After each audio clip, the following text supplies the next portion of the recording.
2024 का लोकसभा चुनाव किसके पक्ष में, एनडीए या इंडिया गठबंधन? कल बिहार में फ्लोर टेस्ट में नीतीश कुमार पास होंगे अथवा फेल, बिल्कुल कहा नहीं जा सकता। मैं आरडी भारती और आप देख रहे हैं बिहारी सुल्तान। बिहार का जो सियासी पारा है काफी उच्चतम स्तर पर पहुंच चुका है। 8 विधायक जदयू के फोन नहीं उठा रहे हैं। हो सकता है कोई भी समस्या हो सकती है, कोई भी कारण हो सकता है। आरजेडी खेमे में नीलम देवी को छोड़कर बाकी 78 विधायक तेजस्वी आवास पर हैं और 16 विधायक सीपीआई एमएल के वहां पे मौजूद हैं। हो सकता है कि नीलम देवी के पति अनंत सिंह, बाहुबली अनंत सिंह से बातचीत हो गई होगी कि भाई आपके पक्ष में वोट होगा, लेकिन कल यानी सोमवार को फ्लोर टेस्ट में क्या होगा यह अभी भी संशय की स्थिति बनी हुई है। मैं अपने तमाम दर्शकों से यह कहना चाहता हूं कि राजनीतिक विश्लेषण में केवल वर्तमान परिस्थिति को ही ना देखकर आपको इसका इतिहास भी देखना चाहिए। बहन मायावती जी अक्सर कांग्रेस के ऊपर क्यों हमलावर होती है? आज जयंत चौधरी इंडिया गठबंधन से निकलकर भाजपा में क्यों चले गए? इसके राज को हमें ढूंढना है। हम आपको वह राज बता रहे हैं जहां से समस्याएं उत्पन्न होती है। देश में जितने भी क्षेत्रीय राजनीतिक दल हैं वो सब के सब कांग्रेस के खिलाफ आवाज बुलंद करके क्षेत्रीय राजनीतिक दल बने हैं। चाहे उसमें पश्चिम बंगाल की ममता दीदी टीएमसी बनाई यानी तृणमूल कांग्रेस, चाहे वो एनसीपी शरद पवार, वो अभी पहले कांग्रेसी ही थे, कांग्रेस से निकलकर एनसीपी बनाई। बहन मायावती जी का कहना है पिछले 70 सालों में कांग्रेस ने एससी एसटी समुदाय के साथ भेदभाव किया, आगे आने नहीं दिया, और इसलिए उनकी जो टीस है, जो दुख है, वो हमेशा छलक जाती है। कांग्रेस के खिलाफ वो बोलते हैं। जब जयंत चौधरी को बुलाकर भाजपा नेताओं ने बिठाकर यह कहा कि आपके दादाजी चौधरी चरण सिंह जी पूर्व प्रधानमंत्री महज 15-16 दिन ही प्रधानमंत्री रहे, केवल प्रधानमंत्री कार्यालय में उन्होंने जाकर अपनी अटेंडेंस लगाई, कभी भी पार्लियामेंट नहीं जा सके, और बाद में समर्थन कांग्रेस ने वापस करके उनको प्रधानमंत्री पद से पदच्युत कर दिया। ये वही कांग्रेस है जिसके साथ आप खड़े हैं। वही कांग्रेस आपके दादाजी को प्रधानमंत्री नहीं रहने दिया था, और हम आपके दादाजी को भारत रत्न का सम्मान दे रहे हैं, आपके पूर्वजों को सम्मान दे रहे हैं, आपके परिवार को सम्मान दे रहे हैं। अब ऐसे हालात में जयंत चौधरी क्या करें? 7 सीट ले, कांग्रेस के बगल में खड़ा हो, समाजवादी पार्टी के बगल में खड़ा हो, अथवा मान सम्मान देने वाले और 2-3 सीट का लालच भी, जैसे 2 लोकसभा सीट और 1 राज्यसभा सीट, ये लालच भी दे दिया और इतिहास भी गिना दिया, तो जयंत चौधरी किधर जाएंगे? उधर नरसिम्हा राव के परिवार की टीस यह है कि जब 2004 में पीवी नरसिम्हा राव, जो कि भारत के पूर्व प्रधानमंत्री थे, कांग्रेस के प्रधानमंत्री भी थे, और कांग्रेस का जो 24 अकबर रोड जहां पे उनके पार्थिव शरीर को लाया गया, अंदर घुसने नहीं दिया कांग्रेस ने, क्योंकि कांग्रेस के अंदर प्रचलन है कि मान सम्मान जो भी मिलेगा वो केवल गांधी परिवार को, बाकियों को नहीं। आज मल्लिकार्जुन खड़गे एससी एसटी ना हो तो उनको राष्ट्रीय अध्यक्ष भी वो नहीं रखेंगे, केवल दलित वोट बैंक के खातिर कांग्रेस उनको आगे आगे घुमा रही है। और उनके साथ अगर ऐसा कुछ हो जाता है तो जो कहानी नरसिम्हा राव के साथ हुई वही कहानी मल्लिकार्जुन खड़गे के साथ भी हो सकती है। सवाल ये उठता है कि भाजपा वही हाथ रख रही है जहां दुखती रग है।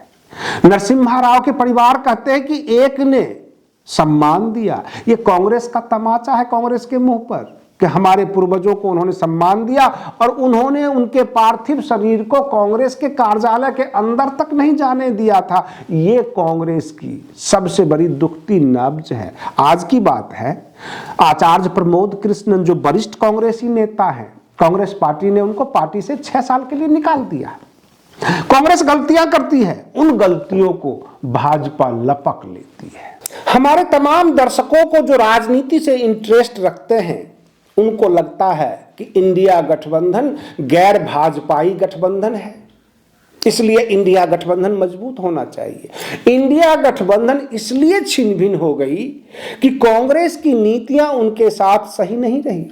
समाजवादी पार्टी के मुखिया अखिलेश यादव जो है कांग्रेस को लेकर चल रहे हैं, इंडिया गठबंधन को लेकर चल रहे हैं। शुरुआत में ही जब बहन मायावती जी को नहीं लिया गया, कांग्रेस अगर ये चाहती कि भाजपा को उत्तर प्रदेश से उखाड़ फेंकना है तो बराबर तरीके से बहन मायावती जी, अखिलेश यादव जी सबको सम्मानित तरीके से लाती, एक प्लेटफॉर्म पर अच्छी सीट देती और कुछ सीट अपने लिए भी निकाल लेती, समय रहते सीट शेयरिंग का फॉर्मूला फिट कर लेती। कांग्रेस की एक आदत है क्षेत्रीय दलों को उलझा कर रखो और लास्ट में अपना हर जगह कैंडिडेट खड़ा कर दो। इससे नुकसान किसका होना था? कम से कम 15 जनवरी को बहन मायावती जी ने ऐलान कर दिया कि हम अकेले चुनाव लड़ेंगे, तो बहुजन समाज पार्टी के जो कार्यकर्ता हैं उन्होंने ये सोच लिया कि अब हमें अकेले ही संघर्ष करना है, खास करके उत्तर प्रदेश में। बाहर जो छोटी छोटी पार्टियां हैं वो बसपा के साथ गठबंधन में आएगी, वो बहन मायावती जी का फैसला होगा। लेकिन कार्यकर्ता तो आश्वस्त हो गए कि उत्तर प्रदेश में 80 के 80 लोकसभा सीट पर हमें अकेले लड़ना है। समाजवादी पार्टी के जो कार्यकर्ता है आज तक वो गुमराह है, वह इस स्थिति में नहीं है कि आरएलडी का जो बचा हुआ सीट है उस पर समाजवादी पार्टी के कौन नेता लड़ेंगे। कांग्रेस से अभी सीट शेयरिंग नहीं हुई है, पता नहीं हम मेहनत करें और वहां पर कांग्रेस का कैंडिडेट हो जाए। तो ये कार्यकर्ताओं के लिए एक मुश्किल भरा स्थिति हो जाता है। कांग्रेस क्षेत्रीय दलों के साथ यही जो है धोखाधड़ी का खेल खेलती है, जिससे लोग परेशान होते हैं, अंततः भाग जाते हैं। आज की तारीख में आप बिहार में जाकर देखिए, 19 विधायक हैदराबाद में है कांग्रेस के और 16 विधायक वाम दल के और 78 विधायक आरजेडी के तेजस्वी आवास पर। बकायदा उनको रहने खाने का सबके कपड़े कुपड़े बैग बुक मंगा लिया गया, सब एक जगह है। अब कांग्रेस के विधायक के बारे में लालू प्रसाद यादव भी बार बार फोन करके पूछ रहे होंगे भाई समय पे आ जाएगा कि नहीं, टाइम से उनका एरोप्लेन आ जाए पटना एयरपोर्ट पे और फ्लोर टेस्ट में हिस्सा ले लें। संशय की स्थिति बनी हुई रहती है। उधर जदयू के 8 विधायक फोन नहीं उठा रहे हैं।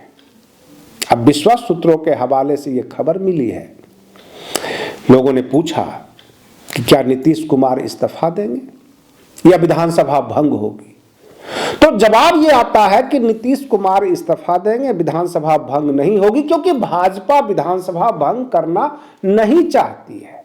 एक रास्ता और है, नीतीश कुमार कार्यकारी मुख्यमंत्री बन जाए चुनाव तक, और दूसरा रास्ता यह भी है कि बिहार में राष्ट्रपति शासन लागू हो जाए, क्योंकि आरजेडी खेमे में भी बहुमत प्राप्त नहीं है। जैसा कि बताया जा रहा है कि 8 विधायक गायब है।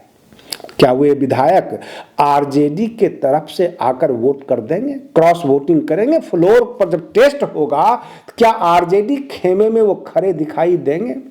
ये सारी समस्या है।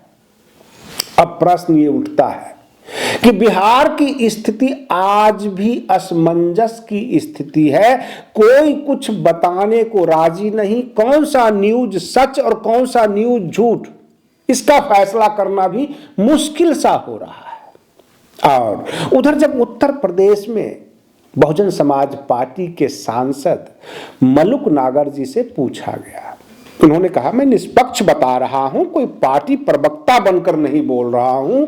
अगर आरएलडी पश्चिमी उत्तर प्रदेश में भाजपा के साथ गई है तो भाजपा काफी मजबूत है, क्योंकि पश्चिमी उत्तर प्रदेश में जो परिस्थितियां आरएलडी का है वही परिस्थिति बहुजन समाज पार्टी का है।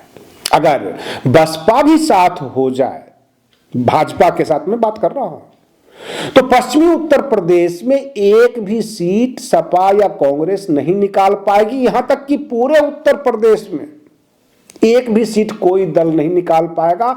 80 के 80 भाजपा गठबंधन में चला जाता है, क्योंकि उत्तर प्रदेश में बहुजन समाज पार्टी का जनाधार है। आरएलडी का जाट बाहुल्य क्षेत्र जो है 16-17 जिले जो पश्चिमी यूपी का है, वहां आरएलडी की पकड़ है। जाट गुर्जर सब इकट्ठे हो जाते हैं मतदाता और वहां वोट डाल देंगे।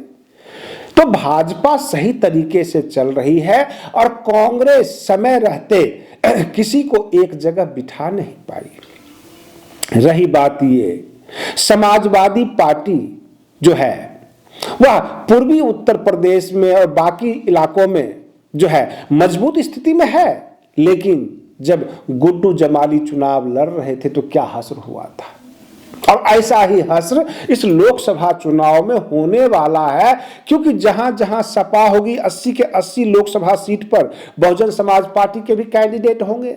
और जाहिर सी बात है, जो उनके कैडर वोट है, जो प्रचार के वोट है, अति पिछड़ा वर्ग, शेड्यूल कास्ट, शेड्यूल ट्राइब्स, अल्पसंख्यक, वो सारे वोट निकल कर एक जो मार्जिन वोट होता है वो बसपा को जाएगा। और भाजपा के साथ आरएलडी भी होगा, भाजपा के साथ ओम प्रकाश राजभर भी होंगे, जो पूर्वी उत्तर प्रदेश में प्रभावित कर सकते हैं। मऊ के इलाके में संजय निषाद होंगे, अनुप्रिया पटेल होंगे। तो समाजवादी पार्टी का सपना चकनाचूर होने की स्थिति बनती हुई दिख रही है। उत्तर प्रदेश में भाजपा बड़े तरीके से चल रही है, लेकिन सबसे बड़ा समस्या यह है कि अगर सी वोटर का ही सर्वे मान ले, बड़े बड़े मीडिया का ही सर्वे मान ले, तो एक पत्रकार ये कहने लगे कि राहुल गांधी जी का जो सपना है चकनाचूर हो गया, क्योंकि 110 सीट से ज्यादा वो निकाल नहीं पाएंगे। आपको बता दें, वर्तमान जो स्थिति है, कांग्रेस के पास 49 सीट है और 49 सीट में भाजपा 300 पकड़ ली। अगर ये 110 ले आते हैं और साउथ इंडिया का सारा जो सपोर्ट मिल जाता है कांग्रेस को, तो ये भाजपा का सपना चकनाचूर हो जाएगा, क्योंकि फिर वो 270 भी नहीं ला पाएंगे। भाई 543 सीट पूरे देश में है, इसी में से किसी का घटना है, किसी का बढ़ना है। अगर 49 से 110 हो जाता है कांग्रेस, तो जाहिर सी बात है कि भाजपा उधर से घट जाएगी, और भाजपा 50-60 सीट भी घट गई तो समस्या जो है भाजपा के साथ ही होगी। फिर उनको जो है गठबंधन बनाकर सरकार बनानी पड़ेगी, फिर वो रूठने मनाने वाली सरकार हो जाएगी, जो अटल बिहारी वाजपेयी जी के समय में हुआ करता था। दो नेता नीतीश कुमार बिल्कुल स्वतंत्र जो है प्रशासन चलाए हैं, और प्रधानमंत्री नरेंद्र मोदी वह भी स्वतंत्र प्रशासन चलाए हैं। क्या गठबंधन की राजनीति में रूठने मनाने का खेल वो कर सकते हैं? क्या सबको मना कर चल सकते हैं? कहने का मतलब यह, अगर ऐसा हुआ तो आगामी सरकार बड़ी कमजोर सरकार होगी। आज के लिए बस इतना ही। आप बने रहिए बिहारी सुल्तान चैनल पर। हम फिर मिलते हैं अगले वीडियो में, तब तक के लिए धन्यवाद।